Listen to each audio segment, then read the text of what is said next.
way forward. Battery's in.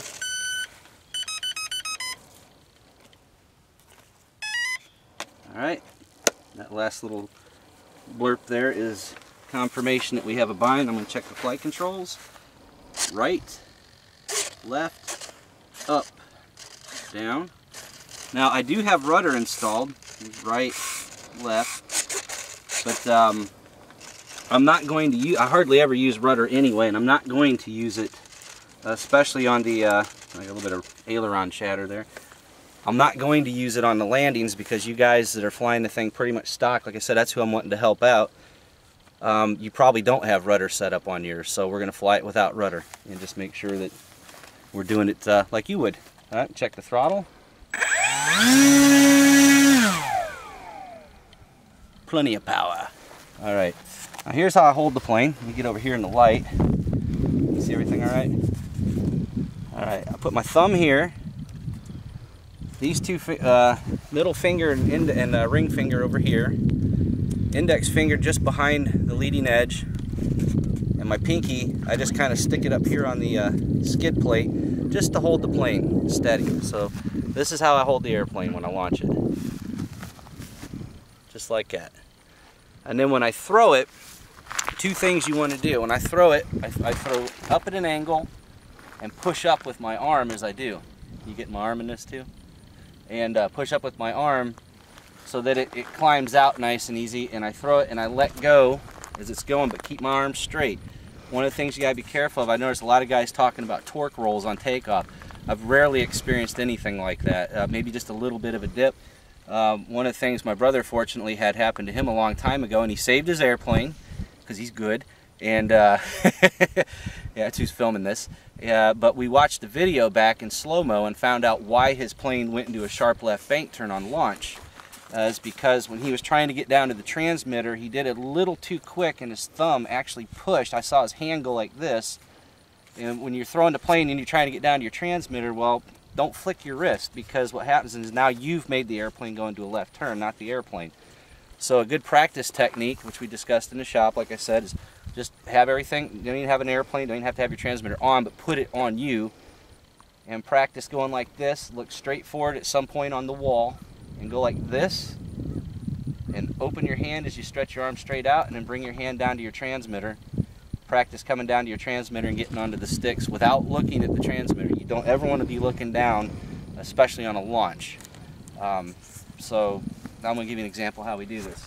The wind, oh nice. The wind's actually coming right at us, so I'm going to launch her straight out.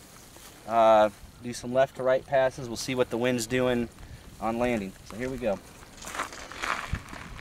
Timer is on. Countdown. All right, everything looking good? All right, here we go. Full throttle.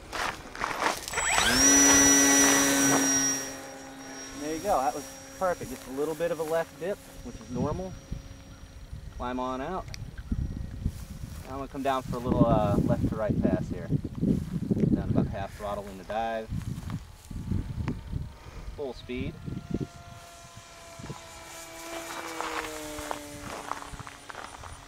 There you go. Now this plane's already well trimmed out, but one of the things you want to do as soon as you get the plane up is come back to about 3/4 half throttle like this. I'm hands off. The plane's climbing a little bit, so I can give it a couple clicks and nose down. That's how you set your trim. Get some altitude, make sure you're set, bring it back to 3/4 half throttle, take your hands off the controls, bring it into the wind, and see how she's flying and make your trim adjustments then. I'll come down for one more pass, and I'm going to go ahead and land it long field style. That's full throttle. Alright, we currently don't have much of a wind except for maybe, okay, now it's coming from the left a bit. So I'm going to go ahead, we're going to land right to left. I'm going to turn. I'm going to set up for a long field approach. We got plenty of room out here. So I'm on downwind, turning base leg. I am throttle off right now. I'm a glider. I just killed the throttle right there. Focus on keeping the airplane level. It'll sink. Oop, I'm going to go around. Got a little too close to the gravel road. Let's try that again.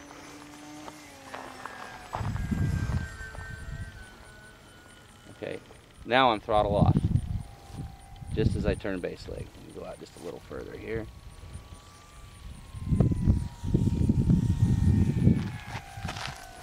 Let's go around one more time. You see this airplane carries a lot of speed even though I turned off in base leg. I'm up kind of high. So now I'm going to kill the throttle way out.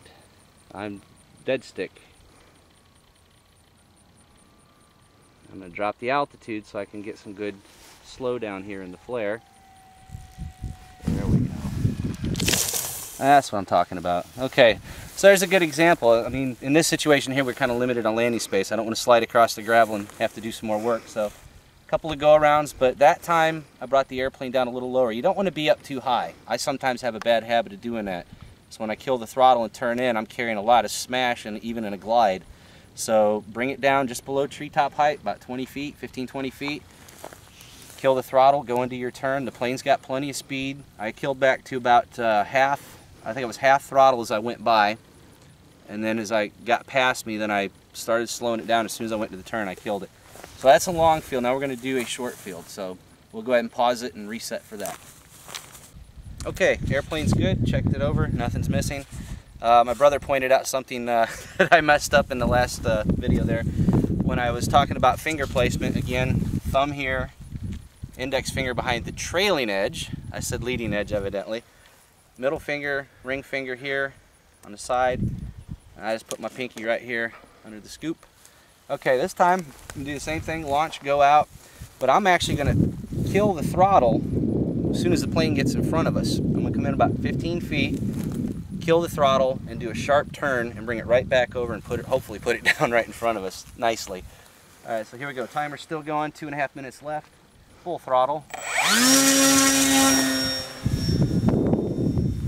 Launch. I was able to get on the sticks quick to make any corrections. That comes from practicing grabbing the transmitter without looking.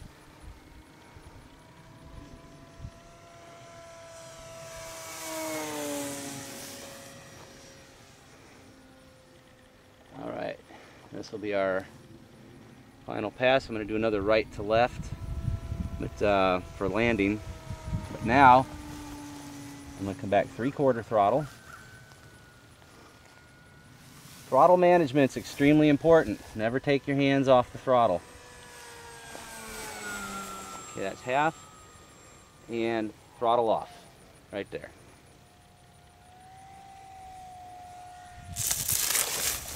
Okay, not the greatest landing in the world, but it's in one piece. Like they say, a good landing is one you can walk away from. A great one's one where you can reuse the airplane. So I think that was a great landing. But anyway, so you noticed in that turn, I turned it a lot sooner. I was a lot lower. I was already slowing the airplane down before I got to the turn, and as soon as I went into the turn, I killed the throttle. Because the plane still had plenty of speed for that altitude to get you around and make any corrections. And so as soon as I got into the turn, I killed the throttle. That slowed it down even more so that I could come around, still had enough maneuver speed to level it out, brought it right in nice and easy. So that's exactly what I was hoping to accomplish for the flying portion of the video. Hopefully that answers a lot of the questions I've had from some of you guys. Also remember too, when on the go-arounds, don't slam your throttle. If you're coming in, you're like, oh no, I got to go around again. Don't slam the throttle, because then that might create a torque roll effect. I've had it dip a bit. Just ease it up. You do it quick, but just ease it up. You'll wreck your airplane. But anyway, so it's that simple. And also, you guys might have noticed we proved that having 4 layers of paint on an airplane doesn't slow it down either. That's still the same speed this plane was when I took it out of the box on, with the stock paint job. So. Hope you enjoyed it, guys. Thanks for being patient and watching all this craziness. And go out and have some fun. Talk to you later. Bye.